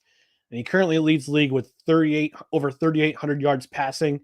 He's second in touchdowns with 23, as well as they did last week against Calgary. They got to the court. They got home 4 times against Vernon Adams. They stopped the run game, which it was kind of, I wouldn't say it's an anomaly, especially with Calgary's running attack and Dedrick Mills, but Toronto doesn't really showcase a run game because they let their main running back go before the season began. That being said, this is Toronto's game because they're going to just air it out against a secondary that hasn't been very impressive this season. Not last week, notwithstanding. But I'm gonna have to go with Toronto here, and because they're at home. It's John Candy Appreciation Day, by the way. I don't know if you know that because John Candy once owned the Toronto Argonauts.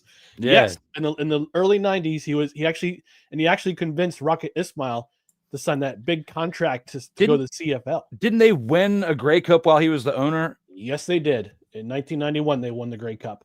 Because I remember watching in one of his autobiographies back then, because I was a big John Candy fan as a little kid. Yeah, and I remember watching one of his, and they talked about that.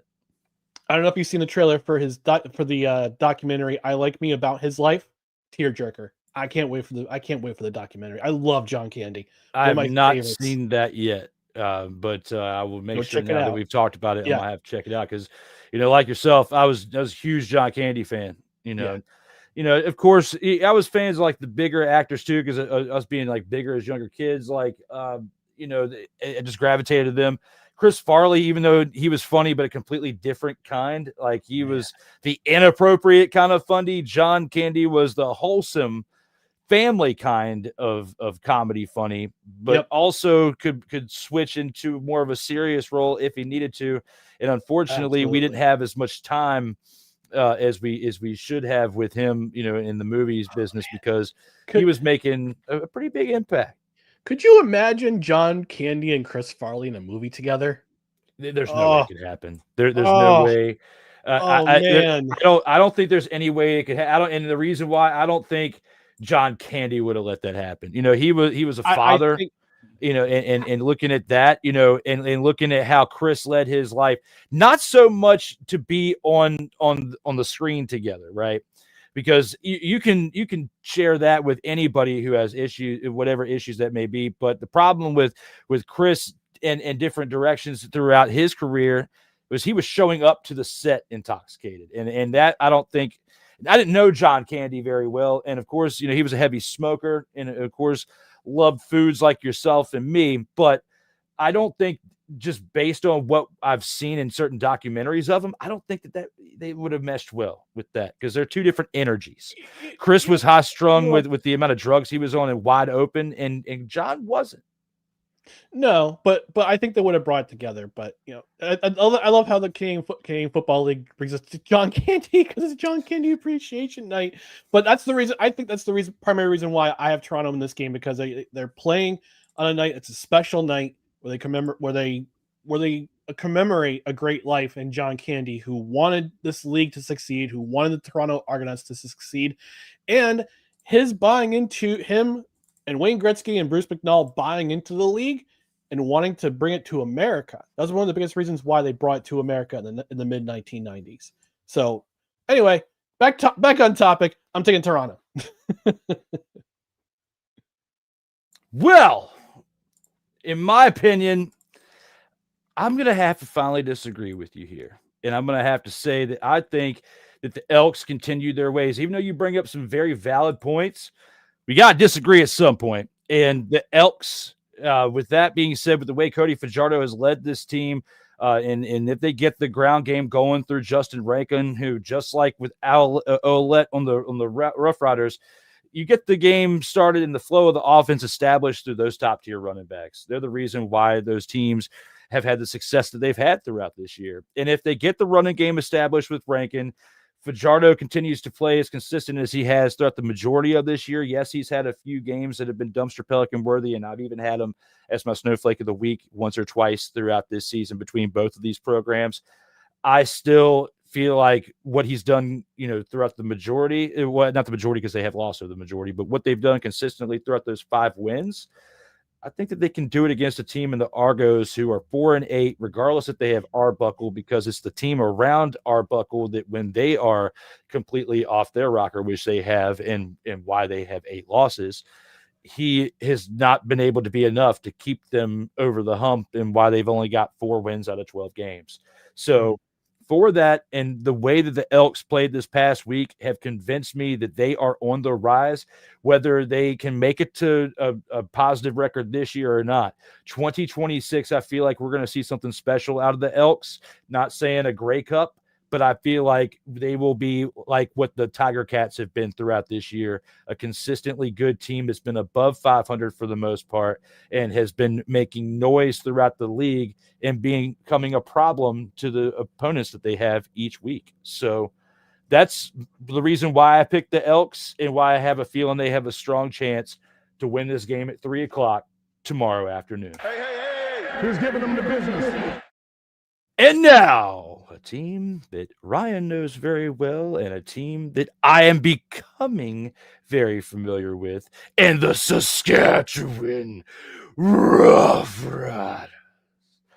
Do the Alouettes overcome their dumpster pelican performance from week 14 and take down the Roughriders for their 3rd loss of the season?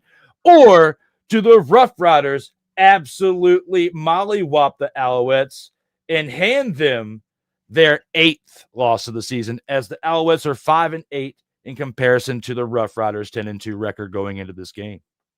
That will depend, because I'll give you the primary reason why. Montreal's going back to McLeod Bethel-Thompson. Taking off the 6-game injured list. He'll be in the lineup on Saturday as their starting quarterback. Does it give them a chance to win? Yes, because don't forget, about a month ago, this Montreal team went into Calgary and shocked the Stampeders. Absolutely shocked them on a game-winning field goal from 58 yards by Maltos Diaz. If Montreal can keep Saskatchewan's offense off the field, establish the run, which I think they're the worst rushing team in the league on offense, and they also allow the most rushing yards on defense, as evidenced last week against James Bell and the Hamilton Tiger Cats. I think if they can establish a rhythm offensively, especially early, and keep it steady, not go gangbusters, but keep it steady against the defense, against the secondary of the Roughriders, I think they hold it steady on defense in the passing game, because the defense, they did their job last week against Hamilton. Bo Levi Mitchell had less than 200 yards passing against the Montreal Alouettes last week, and they also picked them off once. So if they can do that against Trevor Harris and limit the run for the Roughriders, then yes, I have a feeling that Montreal can win this game. I don't think it's going to happen, though. I don't think it's going to happen because Saskatchewan's too strong of a team that they keep Trevor Harris upright. They find a way to run. They didn't have too many running yards last week against a very good rush defense of Winnipeg, but it's going to be at home. I'm hoping it was a sold-out crowd at Mosaic Stadium, and it's against a weaker Montreal Alouettes team than what I have seen in previous seasons. So I'm going to take Saskatchewan in this game. And for this, I'm going to agree with you. I'm going with the Saskatchewan Roughriders. Not because I'm a homer for the team, but because the Alouettes have not done anything to, changed my mind with what I'd already thought coming into this week and previewing this with you. You said a lot of great points, and, there's nothing, even if I wanted to disagree with you on this, for me to bring up. But with that being said, we agree with 3 out of the 4 games for this week. Let us know here in the comments what you think as the game between the Blue Bombers and the Tiger Cats is getting underway to start out week 15 now. But with all that being said, we still have one more segment to get to before we round this show out, and that is the post game. As long as it's one. Oh, that's great. I love it. And here with the post-game show, it's where we let you know our final thoughts for the week between the CFL or the NFL action or just anything in general. With that being said, I hand the keys on over to Mr. McCarthy to give his thoughts for the post-game. All right, I'm going to go with a completely different direction here for this segment. Usually we talk about football, we talk about sports, but I want to talk about life. I want to talk about life in general. And on Wednesday afternoon, a life was taken from us. In the form of Charlie Kirk. And this is not a political program by any means. I consider myself a rather apolitical person. I consider myself politically homeless. But the actions taken on Wednesday afternoon when he was taken down by a bullet in Utah, a man was taken from his wife. A man was taken from his 2 young daughters, both under the age of 5. One is 3, one is 1. One is a year old. And yesterday was the 24th anniversary of 9/11. I don't want to call it an anniversary. I don't like calling it an anniversary because it's a landmark time in the history of our nation, of the United States. I would say it's more of a remembrance of 9/11, not an anniversary. It's not an anniversary. It's a remembrance. And for someone who lives in New York, I would say I'm a native New Yorker. I was born in New Jersey, but I've spent the majority of my life in upstate New York. I consider myself New Jersey born, New York raised. 9/11 is different for me than anybody in the world, because this happened on my home turf. And we can talk about conspiracy theories all day. We can talk about how people think 9/11 was an inside job. Neither here nor there. It still happened. It was still awful for 3,000 people to 3,000 men and women to lose their lives that day. And the continuation of that afterwards, from the after effects. What does one have to do with the other? Back on 9/11 and the day after, 9/12, we came together as a nation. We came together as basically a family. We're a family that we have our squabbles, yes, but we come together at hard times. And to see people who I thought were friends on social media say that the murder of Charlie Cook was a good thing, it's awful. It just tells you how segmented we have become as a society, even 24 years after 9/11. And it hurts me as an American. It hurts me as a human being to know that there are people who would stoop to that level because they don't agree with him. They don't agree with his point of view on life. It used to be that we used to come together, exchange ideas, shake hands, maybe have an adult beverage together, shake hands, go our separate ways. We can't do that anymore when we're outspoken. It might be harmful. It might be harmful to our health. And I hate that we're at this point. So my prayer and my plea is that we put away the hate, even if just for a day, just to sit down in real life, not in the virtual world, not in these streams. In the real world, just come have a conversation. If we disagree on something, on policy, on just the smallest details, small things in life that in the grand scheme of things, in eternity, doesn't really matter. It doesn't really matter. But for a human to lose his life because someone disagreed with him is a tragedy. It's an absolute tragedy. And if it was on the other side, I would have said the exact same thing. If a person was more progressive, I would have said the exact same thing if it was that person. So my prayer is that we learn from this experience. We learn that we can be better people. We can say the things we want to say without reprisal of government coming after us, without reprisal of a bullet, literally taking a bullet. And that we just become better people from this. That's all I got to say for my final thought. And that was a great final thought there, Mr. McCarthy, because with this situation right here, definitely it was a weighing subject here on the nation. Just a lot of, recoil from this, that there's really, even you and I talking about it in the green room before we got started, I wouldn't have been able to put enough, well, I wouldn't say enough, but the right amount of context within it. And you did a great job with that. That's something that you don't really discuss a whole lot, on the internet. You are not one of politics. Neither am I, but this goes beyond politics. This goes with humanity and decency to others. Like you said, and regardless of how we agree or disagree on things, you have to treat one another with as much kindness and respect as you feel like each other should deserve out here within one another, and do your best just to do the right thing. So with that being said, absolutely great.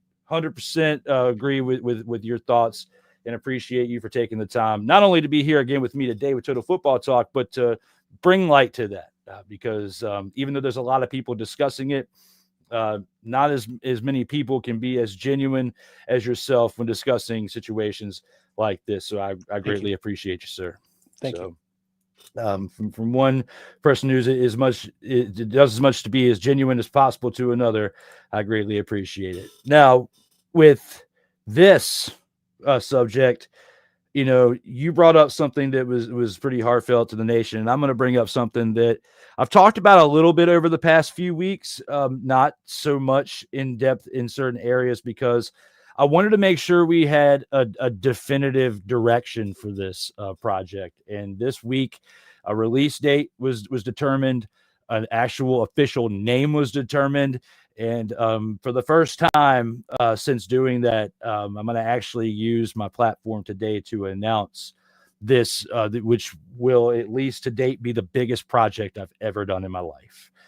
It is very, very sad and very unexpected circumstances to lose a friend and a teammate as quickly as we all did last month. But, some people out here say I'm talented with productions and with graphic making and transitions and storytelling within sports. But this is the biggest challenge that I have of all, to do something like this. It is an honor, joy, and privilege to announce this. You want to see ridiculous? I will show you ridiculous.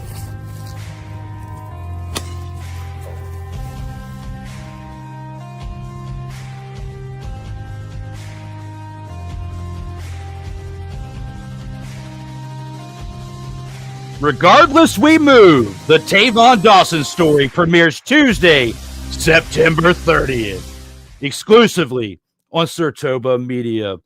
That is the big announcement that I have for this week. I have a couple more weeks to put a bow on this thing, but it is starting to come together very well. Shout out to all of you out there who've been sending me content over the last couple weeks, between the photos, the videos, the gratitude, the well wishes for this, because my main goal for this project, I don't care about the likes and the views. That's not something I've always had a direction for.